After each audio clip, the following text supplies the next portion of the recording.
இது உங்கள் பக்தி ஹைலைட்ஸ் யூடியூப் சேனல். ஒரு ஆன்மீக தேடல். சோசியல் மீடியா பிரியர்கள் அனைவருக்கும் வணக்கம். நமது பக்தி ஹைலைட் சேனலின் வாயிலாக நமது வாழ்வின் வளர்ச்சிக்கு வழிகாட்டும் கோவில் ஸ்தலங்களையும் வாழ்வில் மேன்மையடையும் வகையில் சில ஜோதிட தகவல்களும் சில ஆன்மீக குறிப்புகளையும் அறிந்து கொள்ள மறக்காம நம்ம சேனலை சப்ஸ்கிரைப் பண்ணுங்க.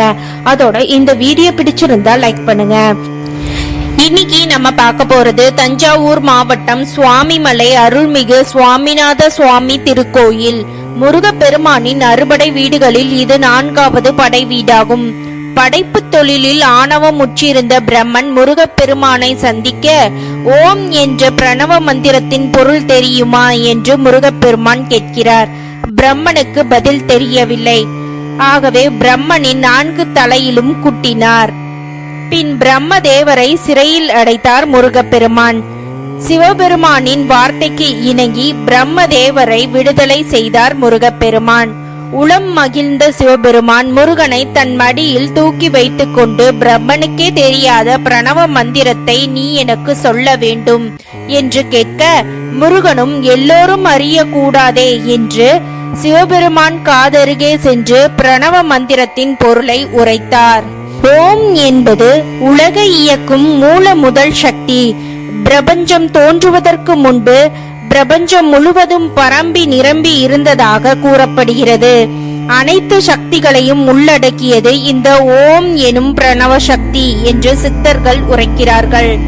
அ உ இம் என்ற எழுத்துக்களை அடிப்படையாக கொண்ட ஓம் எனும் பிரணவ மந்திரத்தை உச்சரிக்கும் பொழுது உடலின் இயக்கம் சீரடைகிறது. பிரபஞ்சத்திற்கும் நமக்குமான தொடர்பை ஏற்படுத்தி தெய்வீக தரிசனத்தை அருளுவது ஓம் எனும் சக்தி என்று சித்தர்கள் குறிப்பிடுகிறார்கள். அப்படிப்பட்ட முடிவற்ற அளவற்ற வாழ்வில் மாற்றத்தை ஏற்படுத்தக்கூடிய ஓம் எனும் பிரணவ மந்திரத்தின் பொருளை தன் தந்தைக்கு உரைத்த இந்நிகழ்ச்சி நடந்த தலமே சுவாமிமலை திருத்தலம். அப்பனுக்கே பாடம் சொல்லித்தந்த சுப்பையா அருள் பாலிக்கும் இத்தலத்தில் 6 அடி உயரமாக கையில் தண்டத்துடன் தலையில் உச்சி குடுமியுடன் மார்பில் பூணலுடன் காணப்படுகிறார்.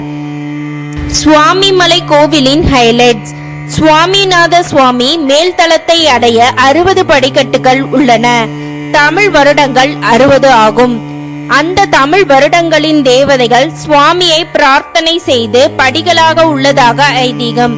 தமிழ் ஆங்கில புத்தாண்டு தினங்களின் போது இந்த படிகளுக்கு வஸ்திரம் சாத்தி தேங்காய் பழம் வைத்து பாடல் பாடி பூஜை செய்வார்கள். இதற்கு திருப்படி பூஜை என்று பெயர். குருவாக இருந்து அருள் தந்தமையால் குருமலை குருகிரி என்று சுவாமிமலைக்கு வேறு பெயர்கள் உள்ளன.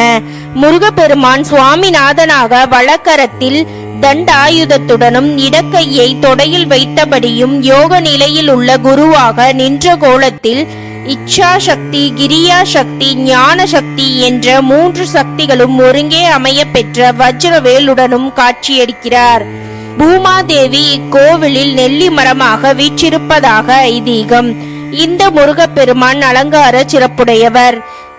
விபூதி அபிஷேகம் செய்யும் போது அருள் பழுத்த ஞானியாக காட்சி தருவார். சந்தன அபிஷேகம் செய்யும் போது பாலசுப்பிரமணியராக காட்சி தருவார். திருமண வரம், குழந்தை வரம், தீர்க்க ஆயுள், கல்வி கேள்விகளில் சிறந்த ஞானம், உயர் படிப்பு, உத்தியோக உயர்வு வேண்டி அருள்மிகு சுவாமிமலை சுவாமிநாதரை வணங்குங்கள். மேலும் உங்கள் ஜாதக ரீதியான சந்தேகங்களுக்கு 7826078907 இந்த வாட்ஸ்அப் எண்ணில் தொடர்பு கொண்டு உங்கள் ஜாதகப்படி மேன்மையை